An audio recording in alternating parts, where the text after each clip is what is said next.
Hello, everybody, and welcome to Electric City Sentai Denzicaster. I'm your host, Mike, and this week I am joined by... William! Dave? Wait, what? No, that's not right.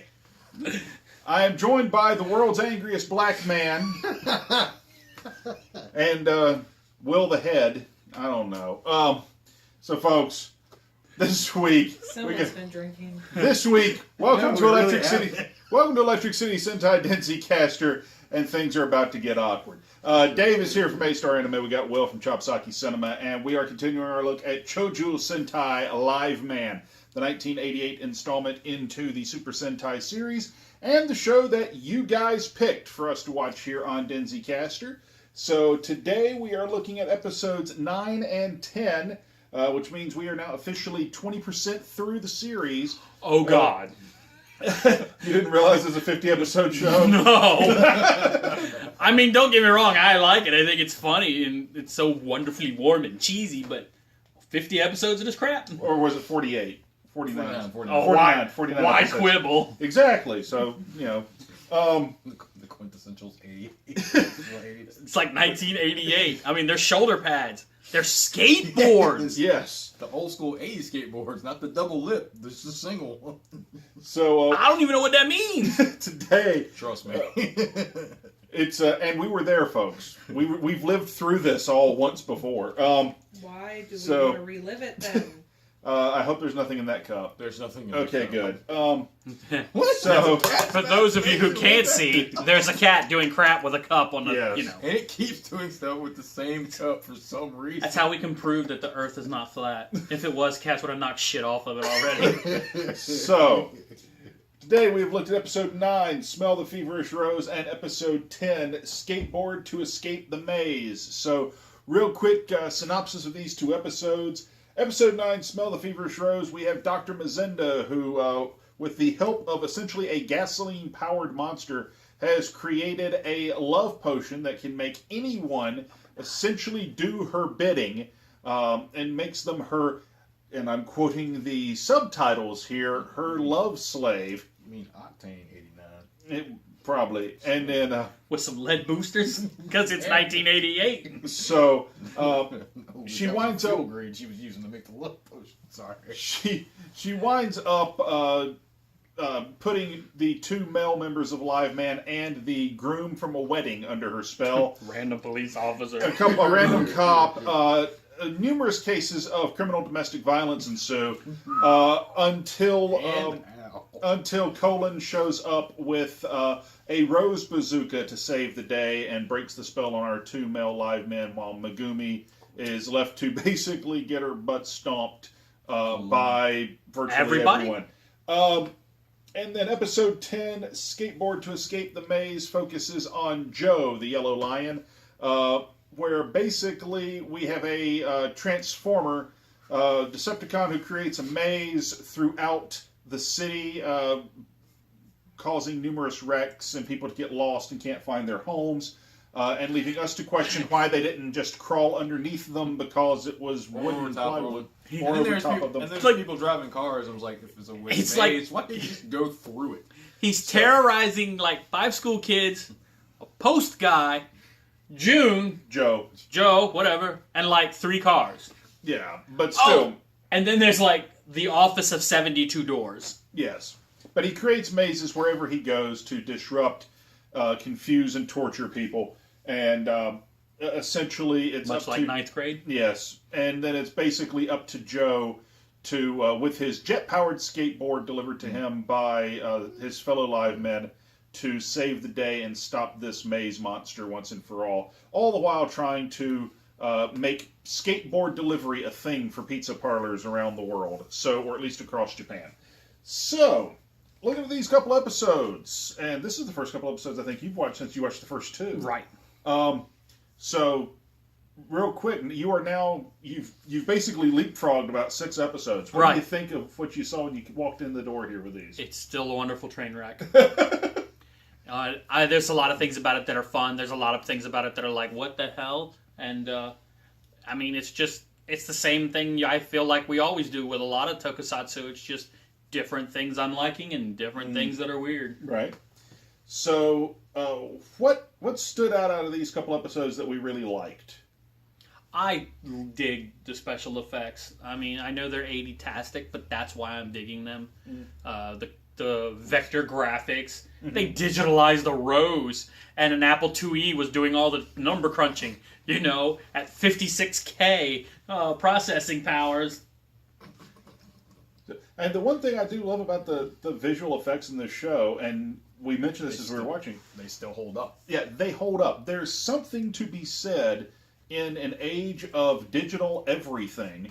There's something to be said for practical effects and even very simple techniques like foreshortening in a shot, where you have something large in the foreground, and you put whatever's supposed to look tiny way the hell off in the distance, line up your shot so that it looks like one thing is really big and one thing is really small.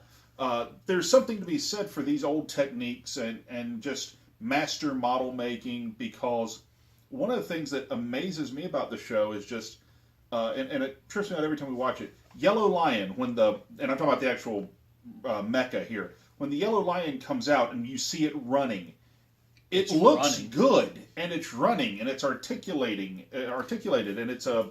I know this is pretty much... Sorry, Go ahead. I know it's like... I know this was pretty much before like they did green screens and stuff like that. There's a little, but not a heck of a lot. And yeah, at this point in time, it wasn't really a big thing, but there were places that used it, and I'm wanting to say I know it looks like it's running, and it could be on a thing, but part of me wants to think that it's maybe on a blue or a green like screen background, and it's just running on something. What wouldn't surprise me, and there's somewhere somebody knows, and there's been a documentary written, but I think it's interesting for those of us who don't know the history and all that behind the effects, that we're actually sitting here speculating. I wonder how the hell they did this. 30 years later. 30 years after the fact. I would be willing to bet you that it's probably all mechanical. It's probably suspended on a pole on one side slightly above the ground, and they're probably pulling it across the ground. Yeah, that would be a much more practical fact. So I bet you that's what they're doing to make that thing look like it's running. Yeah. How'd they get the dolphins to survive outside of water? So, what's something you liked about this couple episodes, Will? I don't know, man. I just... Slightly inappropriate canon? Let's not worry about canon, okay? But, I don't know, it's... I mean, there's no 10-year-olds with shotguns this time. This is very true. I was very happy about that. I actually I don't know. I guess it was the use of the maze and apparently, like, the apparent stupidity of the people. I love how, like, when the robot went through it, he went at a diagonal. Yeah, it was just driving right on through. He was just going straight through. And you didn't mention the part about how, like, the walls were just high enough on the bottom and you could just crawl under the walls. He did. Yeah. You were wondering, why in the world don't they just crawl under these or over these things or something like that? You know what the vibe I get is, truthfully, and this is us reading into something that probably shouldn't be read into. Oh, and Joe apparently willing to sacrifice himself. Yes. The window. Yes. Oh, yeah. Dove out of an office window several stories to the floor, or to the ground, narrowly missing a couple of parking meters. What I suspect, and like I said, this is me reading into something that probably isn't meant to be read into, I will bet you anything that the physical walls we see are there for us as the viewer. As a representation. And that the characters aren't supposed to actually be able to see them. That they're just confused and yes, and that they're wandering around. And I say that only because we don't really see them interact with them.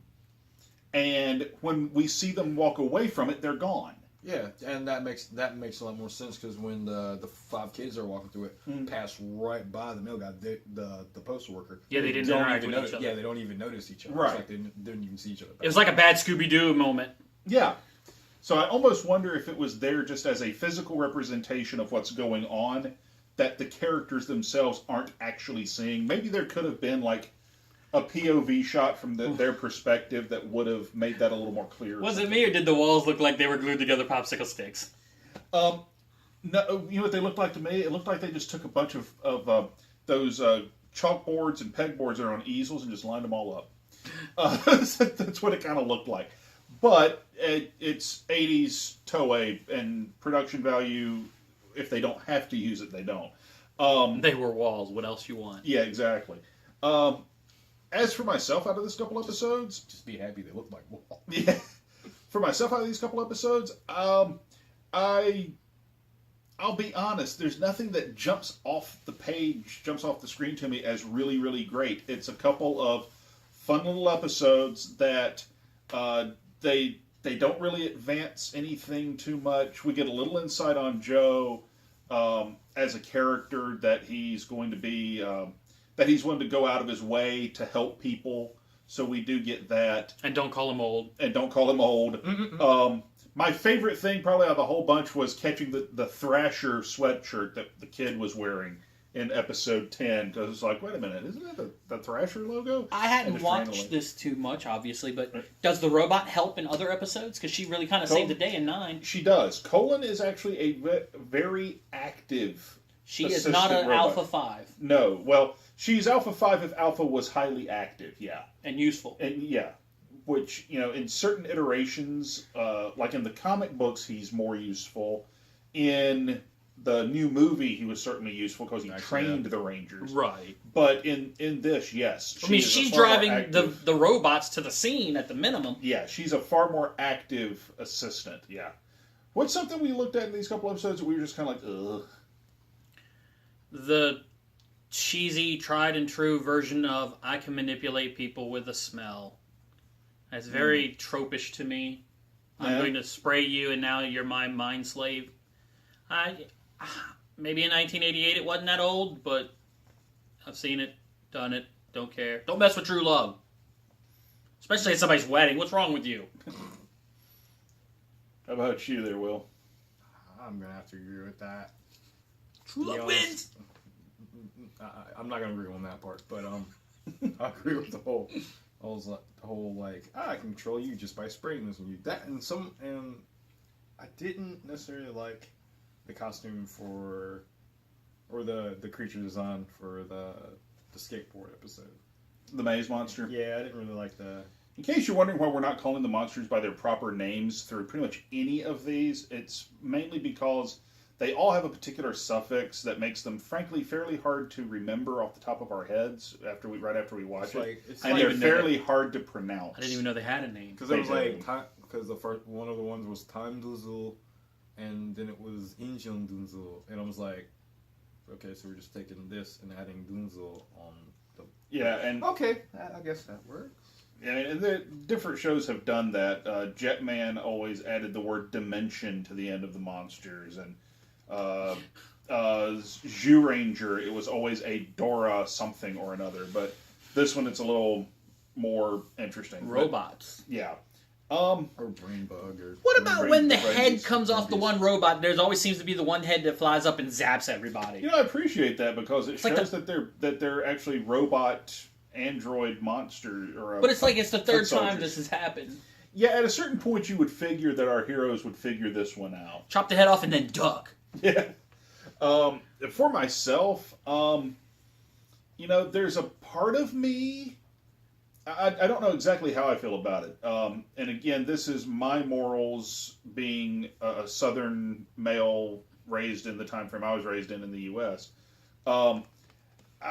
Smacking the girl around? Yeah, hooray for domestic violence. There was a ton of that here, and that was it. Kind of got a little rough in places. Well, I mean, she was bleeding. That surprised me. I mean, it finally got to that point where she was like bleeding. I was like, at a certain point, it's uncomfortable, and there's a part of me that, as an American viewer watching it, many moons after the fact, on one end, yes, it's uncomfortable. On the other end, it shows you exactly how far under Dr. Mazinda's spell that the heroes are, that they would be that ruthless.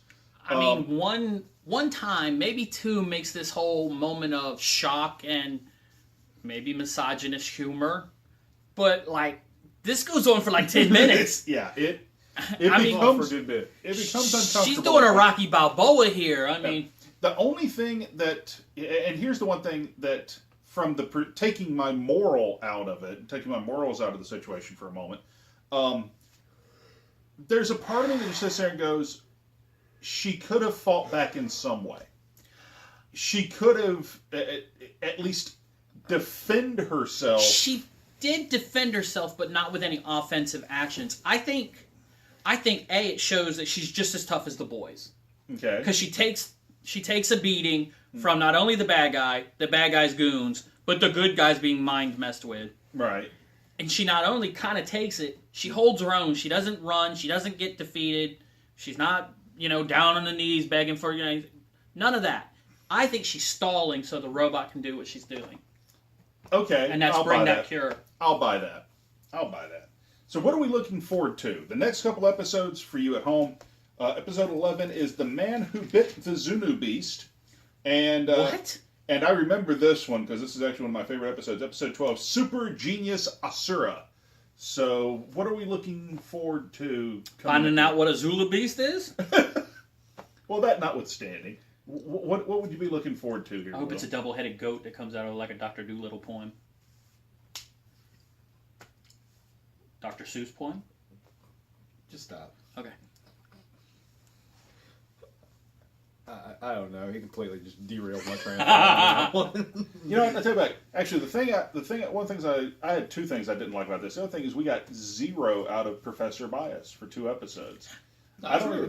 Where did we get him? The first episode, he actually talked.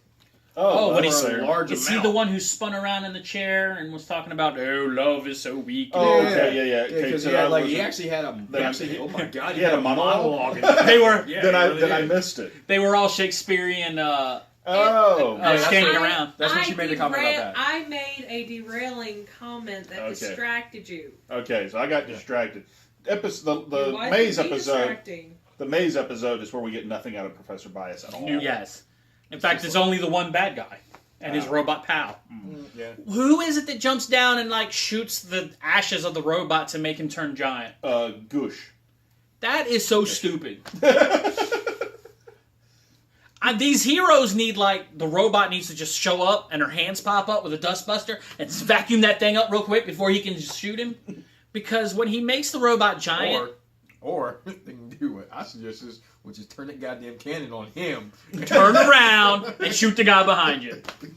He's the one with the Just weird long pulsating enough. staff. I mean, but yeah, just long enough, their life would be so much easier. I've seen the end of 3 episodes. I came in the tail end of 8. Right.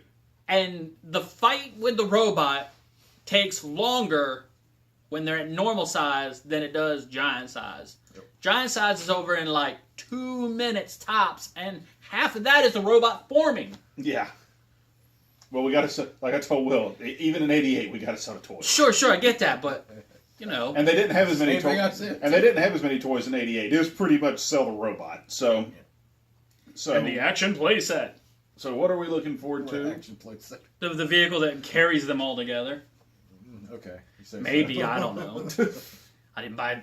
I had Voltron in 1988. That was all I needed. So, Will? I have Skull One Valkyrie. That's from Robotech. Yes, it is. That's nice. And it's awesome. I had a Raider X and a Gladiator, but they weren't the same size. One was this die-cast metal, and the other one's this tall. I still have that Gladiator. I had the one that was die-cast. Or no, he's a Zentradi. It's a Zentradi officer suit. So I'm looking forward to seeing to the debut of actually one of my favorite characters. Is it the Zula Beast? No, it's not the Zula Beast. It's a Zuno Beast. For the record, there's no L in there. It's a Zuno Beast. It's Japanese, of course. There's no L in it. It's Zulu Beast.